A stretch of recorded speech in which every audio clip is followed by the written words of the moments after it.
Association के पदाधिकारी साथियों और पूरे प्रदेश भर से पहुंचे हुए जुझारू साथियों बहनों, सर्व कर्मचारी संघ की तरफ से हमारे बीच दलेर जी बोल के गए हैं। अभी चतुर्थ श्रेणी कर्मचारी यूनियन के राज्य पदाधिकारी सज्जूराम जी जिला प्रधान हैं हमारे कैथल में। बहुत ही जुझारू साथी हैं ये। तो साथियों, वैसे तो साथियों ने बहुत सी बातें रखी थी, लेकिन कुछ एक बातें मैं अपनी तरफ से कहना चाहूँगा कि पहली बात तो जिस बात की आप मांग कर रहे हैं, 10-12 हज़ार रुपये कोई रोजगार नहीं होता। रोजगार का मतलब ये है कि हम पूरा दिन स्कूल में रहते हैं, कम से कम इतना तो हो कम कि परिवार तो चले। हमारी तो मांग ये है कि आपको रेगुलर किया जाए। जब तक रेगुलर नहीं किया जाता तब तक कम से कम मिनिमम वेज हो, जो अब 10 महीने का दिया जा रहा है कम से कम 12 महीने का हो। उसमें एक हर साल डीए की तरह लगातार जो आपकी डिमांड है 7% की वृद्धि हो। ये डिमांडें फौरी तौर पर तो फॉर द टाइम बिंग तो आप कह सकते हैं, लेकिन क्या पूरी जिंदगी हम इसी तरह से गुजार सकते हैं? नहीं गुजार सकते। और ना ही ज्यादा मायूस होने की जरूरत है कि कुछ हो नहीं सकता। बिल्कुल हो सकता है। 28-29 साल का एक्सपीरियंस है हमारा, और ये 2 महीने रह गए रिटायरमेंट में। सरकार ने सस्पेंड कर रखा हूं। 131 दिनों से कैथल धरना चला हुआ है। आप कहोगे भाई चिराग योजना तो पूरे प्रदेश में लागू है, कैथल में 131 दिनों से धरना क्यों चला हुआ है?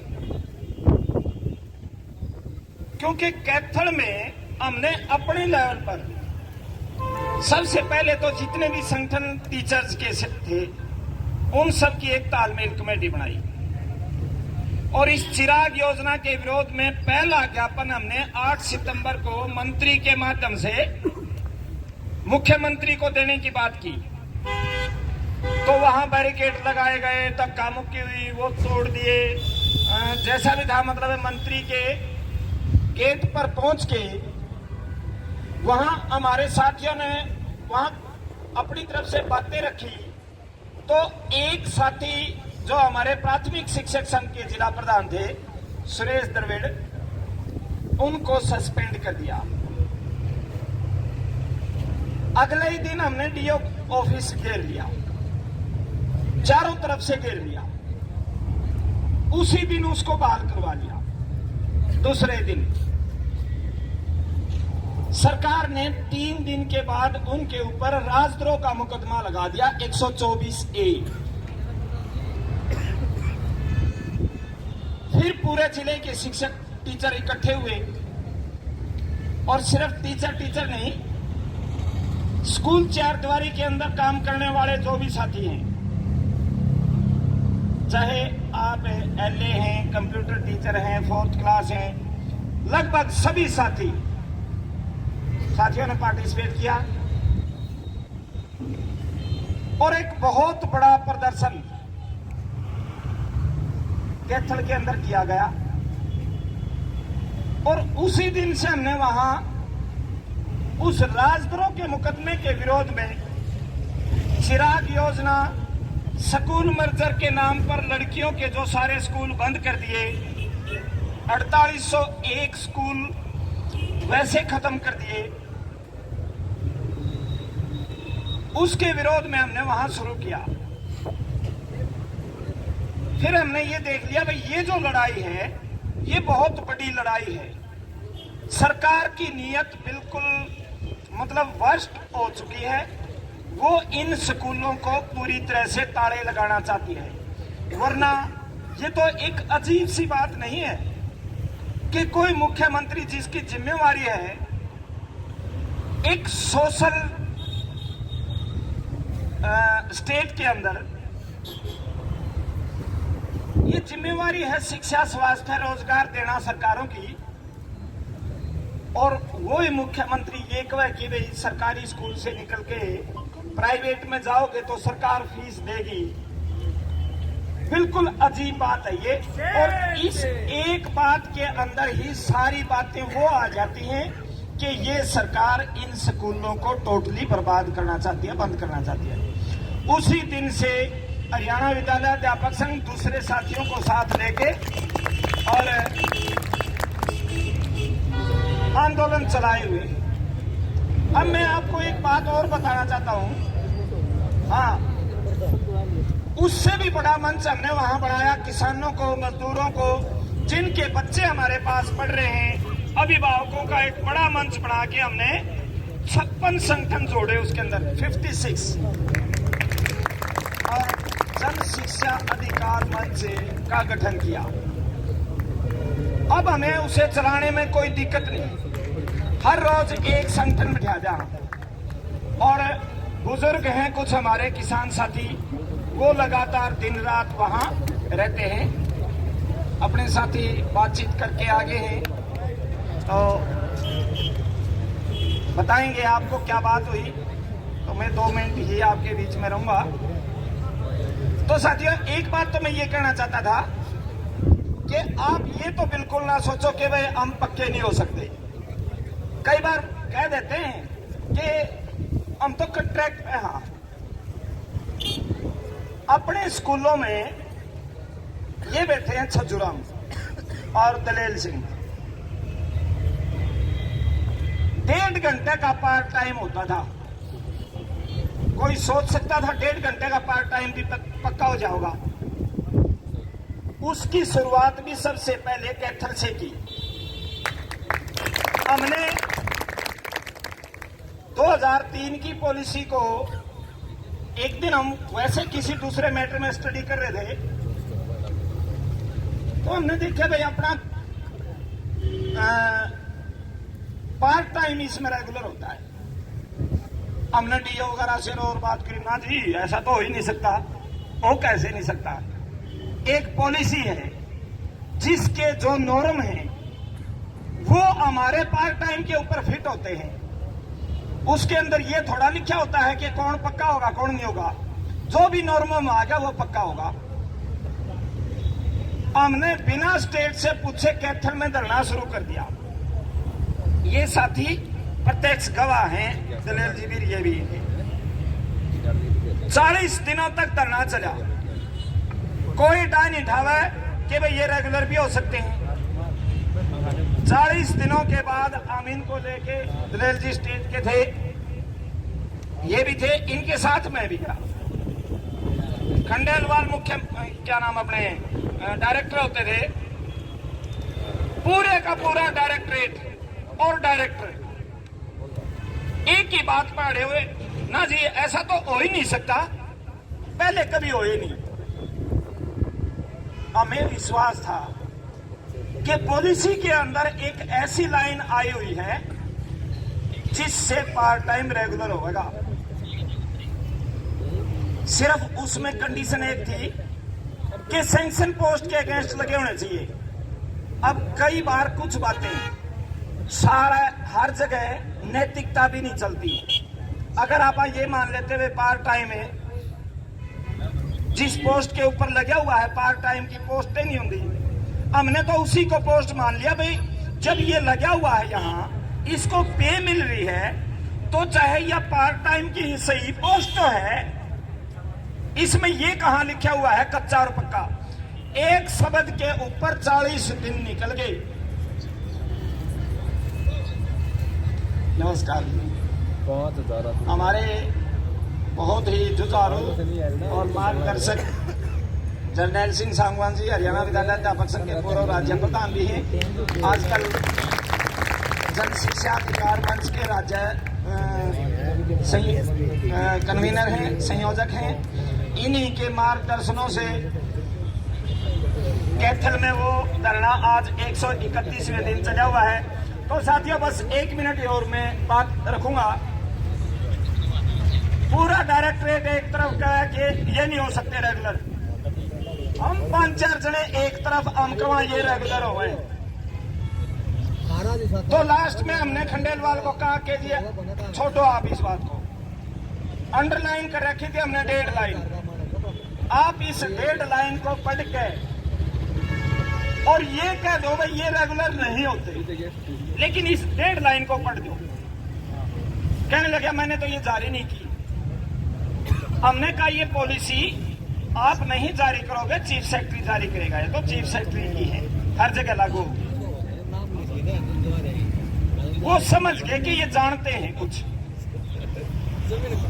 कई बार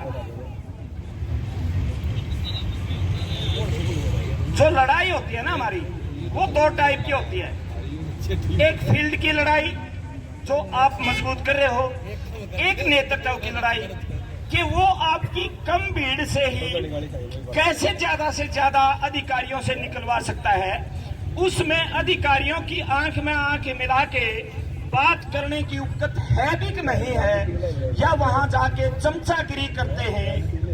नेतृत्व यहां से छाना जाता है। हम इस बात पर अड़े हुए थे, डेड लाइन पढ़ दो। दलेल बीच में है, ये साथ में थे। डेड लाइन पढ़ के खंडेलवाल बोला नहीं, चुप बैठ गया। 2-3 मिनट के बाद बोला पक्के हुए हैं। हमने कहा पक्के हुए हैं तो करो लिस्ट जारी। लिस्ट भेजी हुई थी कैथल से। 31 मई की बात थी। कहने लगे 12 जून को, 12 दिन का टाइम दिया, 12 जून को ऑर्डर ले जियो। 12 जून को फिर गए और सौभाग्य से आज जो स्टेट प्रेसिडेंट हैं हमारे धर्मवीर फोगाट जी, उस टाइम भी सर्व कर्मचारी संघ के स्टेट प्रेसिडेंट धर्मवीर फोगाट ही थे। उस दिन वो भी साथ में गए। फिर कहने लगे नहीं भाई हमने तो सारा पता कर लिया, ये नहीं हो सकते। फिर वही जद्दोजहद, फिर थोड़ी ही देर में मानेंगे वे ठीक है जाओ कर देंगे। हम आके बाहर बैठ गए। साथी बहुत एक्सपीरियंस आदमी थे। धर्मवीर फोगाट जी कहने लगे कि जब तक नोटिंग के ऊपर साइन नहीं होती हम यहां से नहीं जाएंगे। वेटिंग रूम में बैठ गए। 10 बजे की बात थी, 3 बजे नोटिंग के ऊपर साइन हो गए। कहने लगे ईब जाओ, कूदते जाओ, आप रेगुलर हो गए। पूरे स्टेट के अंदर एक कैथल की सबसे पहले लिस्ट निकली 100 की। पूरे स्टेट में टुंडी पिटगी के पार्ट टाइम रेगुलर हो गया, पार्ट टाइम रेगुलर हो गया। मैं ये बात इसलिए कह रहा हूं कि आप रेगुलर हो सकते हैं, बशर्ते कि आपकी लड़ाई की दिशा सही हो और आपका नेतृत्व सही हो, नूरा कुश्ती वाला ना हो। और यह बात मैं इसलिए कह रहा हूं, आपके बीच में 2 संगठन हैं। एक है सरकारी संगठन भारतीय मजदूर संघ के नाम से, आपके आधे लोग उसके साथ जुड़े हुए हैं। वो कहेंगे कौशल में आ जाओ, कौशल में चले जाओ। आप कौशल में चले जाओ, आपकी रेगुलराइजेशन की मांग ही खत्म होगी। टोटली शोषण का एक हथियार लेके आए हैं कौशल रोजगार निगम। बाकी साथियों ने पहले भी बात रखी होंगी, इसके ऊपर मैं ज्यादा नहीं रखूंगा। और वो जो नेतृत्व है, चाहे गेस्टों का नेतृत्व रहा हो, चाहे वो नेतृत्व हो जो सरकारी पकोड़े जाके वहां खाते हैं टेबलों के ऊपर और कहते हैं हम ये करवा देंगे वो करवा देंगे, और उनका एक ही प्रयास रहता है कि यू जो कर्मचारियों का गठजोड़ है सर्व कर्मचारी संघ के नाम पर, किसी ना किसी तरह इसको तोड़ो, इससे दूर हो, इससे ढीले हो। उनको पता है कि अगर ये इनसे निकल गए फिर इनकी मांग मोंग ये भूल जाएंगे रेगुलर होना, फिर तो जिस तरह हम चलावांगे न्यूं चलेंगे। तो एक तो नेतृत्व को परख के साथ देना है, पेशेंस रखना पड़ेगा। ये तो है नहीं भाई हम आज आगे या आप आज आगे और कल ना आपका रेगुलराइजेशन का लेटर पाओगा। लंबी लड़ाई लड़नी पड़ेगी, लेकिन रेगुलर हो सकते हो। पार्ट टाइम का उदाहरण मैंने इसलिए दिया, कोई वजूद नहीं था पार्ट टाइम का, 1.5 घंटे का कर्मचारी कैसे रेगुलर हो जाए। उसी तरह से गेस्ट टीचर है हमारे, सरकार ने सबसे पहला काम यह किया कि गेस्ट टीचरों दूसरों से अलग कर दो। जंगल के अंदर आपने देखा होगा, जंगली राज, कि जब शेर शिकार करता है तो झुंड में से एक पशु को, एक हिरण को अलग कर लेगा और दौड़ते ही उसकी नाइट तोड़ देगा। जिस दिन गेस्ट टीचर अलग हो गए थे अध्यापक संघ से, उसी दिन हमने कह दिया था कि अब गेस्ट टीचर रेगुलर नहीं हो सकता किसी भी कीमत पर। गेस्ट टीचर खूब लड़ा, फील्ड की लड़ाई कभी कमजोर नहीं रही उसकी, लेकिन जो नेतृत्व था वो सरकार के साथ नूरा कुश्ती करता था, आज तक नूरा कुश्ती कर रहा है। और आगे की और बात बता दो, अगले साल की अगर सरकार चिराग योजना को लागू करने में कामयाब होगी तो सबसे पहले अगर कोई बाहर जाओगा तो गेस्ट टीचर जाओगा, क्योंकि सबसे कमजोर कड़ी गेस्ट टीचर है।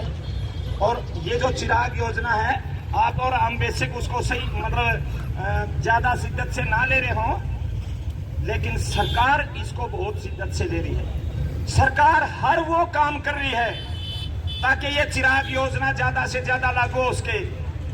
उसके लिए स्कूलों को बदनाम करना जरूरी है। बदनामी के लिए आज के दिन भी कैंप लगे हुए हैं गैर शैक्षणिक कार्यों के, जबकि फरवरी का महीना है, पढ़ाई के दिन है, टीचर को क्लास के अंदर होना चाहिए, वो बैठे हैं डाइटों के अंदर, कैंपों के अंदर। ये जो पीछे ट्रिपल का काम चला हुआ है, ये जो पीछे अपने फैमिली आईडी ट्रिपल है, हाँ, योगा के सेमिनार चले हुए हैं। और जिस तरीके से पीछे रेशनलाइजेशन के नाम पे ट्रांसफर किए गए, वो रेशनलाइजेशन नहीं थी, वो जानबूझ के सरकार ने 2500 से 3000 स्कूल ऐसे बनाने थे कि उनमें या तो एक टीचर रहे, या 2 रहे, या 3 रहे, ताकि अप्रैल के महीने में यहाँ कोई बच्चा दिखाई नहीं दे जाए। अब स्कूल में अगर टीचर नहीं होंगे तो बच्चे कैसे एडमिशन ले सकते हो वहां।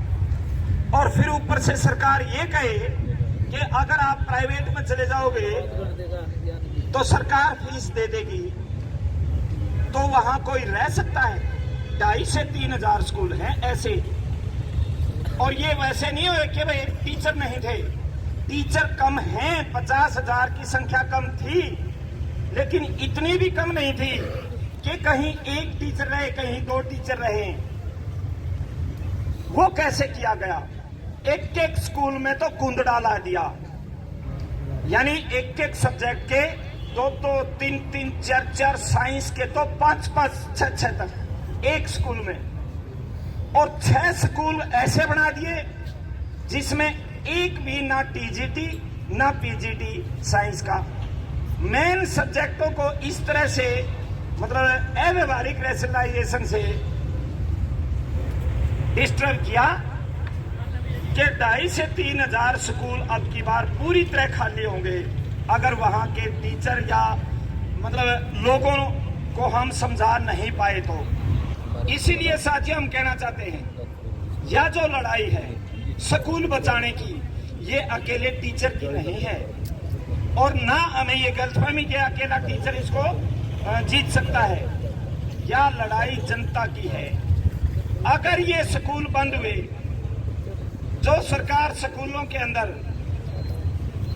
3-3 साल किताबें नहीं दे सकती, वर्दी नहीं दे सकती, स्टाइपेंड बच्चों को नहीं दे सकती, वो फीस दे देगी प्राइवेट स्कूलों की, 2 साल देगी, इस साल देगी और अगले साल देगी। इन 2 सालों में खेल हो जाएगा। और एक तो ही लेटर जारी कराया है कि पहली क्लास में और दूसरी क्लास ना, पहली क्लास में 5.5 साल से कम का बच्चा एडमिट नहीं होगा, जबकि पिछली बार हमारे 4.5 साल के बच्चे एडमिट हो रहे हैं। और 4.5 साल के बच्चे पिछले साल दाखिल हो गए, तो अब की बार 5.5 के कहां से मिलेंगे? नहीं मिलेंगे तो स्पष्ट है पहली क्लास नहीं होगी। अगले साल वह पहली या दूसरी में चली जाएगी और फिर वो 6 की एज हो जाएगी, फिर भी नहीं होंगे। इसी तरीके से परिवार पहचान पत्र लागू कर रखा है एडमिशन के ऊपर, और परिवार पहचान पत्र लागू करने से हमारे उन प्रवासी मजदूरों के बच्चे जो अपने रोजगार के लिए कोई बिहार से, कोई यूपी से, कोई कहीं से यहाँ आया हुआ है, क्या वो विदेशी मूल के हैं? वो भी तो बच्चे इसी देश के हैं। क्या उनको शिक्षा का अधिकार नहीं? वे पिछले साल रोक दिए। तो ये सरकार हर वो हथकंडा अपना रही है जिससे से ज्यादा बच्चों को ड्रॉप आउट करवाया जा सके। उस हथकंडे को अकेला टीचर रोक नहीं सकता। लोगों के बीच में जाओ, अपने अपने स्कूलों में एसएमसी बुला के एसएमसीओं को समझाओ, लोगों को समझ में आती है ये बातें। और ये हमने देख लिया 29 दिसंबर की रैली में अपने से ज्यादा आम आदमी लोग पहुंचे हुए थे, क्योंकि उनको पता था कि नस्ल और फसल बचाने की लड़ाई है ये।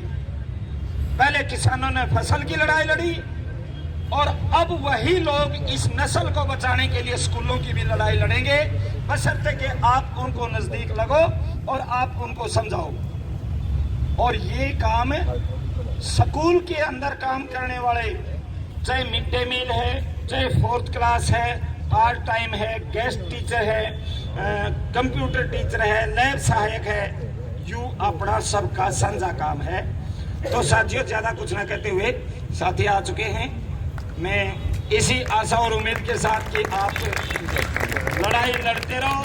यू 1-1.5 साल खूब चिड़े से लड़ाने हैं इकट्ठे होकर, और यू 1-1.5 साल लड़ा दो, 1 साल लड़ा दो, यह सरकार हर हालत में इसको मजबूर कर देंगे कुछ ना कुछ करने के लिए।